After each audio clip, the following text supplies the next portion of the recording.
Pour le mini-projet, vous allez devoir répondre à une problématique et on va voir que le choix du format de la réponse va être important par rapport à ce que vous allez dire et par rapport au travail que vous aurez effectué. Donc vous allez effectuer un seul et même travail tout le long du mini-projet. Par contre, ce que vous allez en fait rendre, quand vous allez rendre compte, selon le format, ça va changer.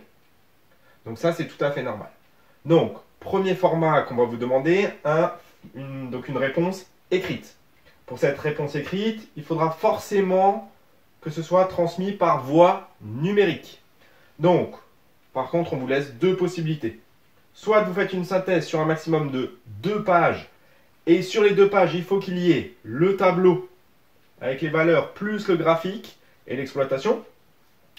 Ou sinon, on vous laisse faire un dossier écrit bien plus conséquent avec des photos, avec sommaire, introduction, conclusion, tout ce que vous aurez dans le tableur, et vraiment un dossier bien plus complet, même sur le travail de groupe. Enfin voilà, quelque chose qui prend beaucoup plus, qui vous permettra de donner beaucoup plus d'informations.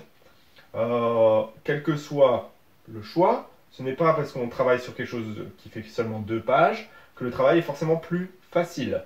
Donc c'est pour ça, à vous de choisir dans quoi vous serez le plus à l'aise. Et on vous laisse vraiment le choix entre ces deux-là pour la partie écrite. Un autre format de réponse qu'on va vous demander, c'est une réponse orale à votre problématique. Donc, pour ça, 2 possibilités à nouveau. Soit vous faites une présentation type grand oral, donc sans notes, et d'une durée de 5 minutes, où vous exposerez votre réponse à la problématique.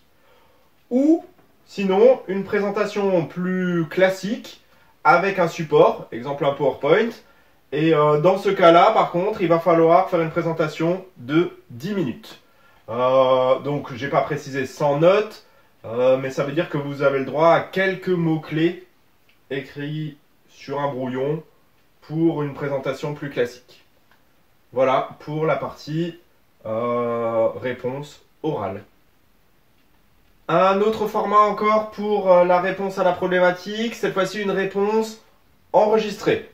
Donc 2 possibilités, soit vous faites une vidéo, donc je précise c'est sans diffusion extérieure, à moins que vous n'en donniez le consentement écrit, signé, sinon ça restera vraiment pour un enregistrement qui sera juste pour l'évaluateur. Donc cette vidéo il faudra qu'elle fasse entre 2 et 5 minutes. Ou sinon, un enregistrement audio avec une durée maximale fixée à 3 minutes d'enregistrement audio pour apporter une réponse à la problématique.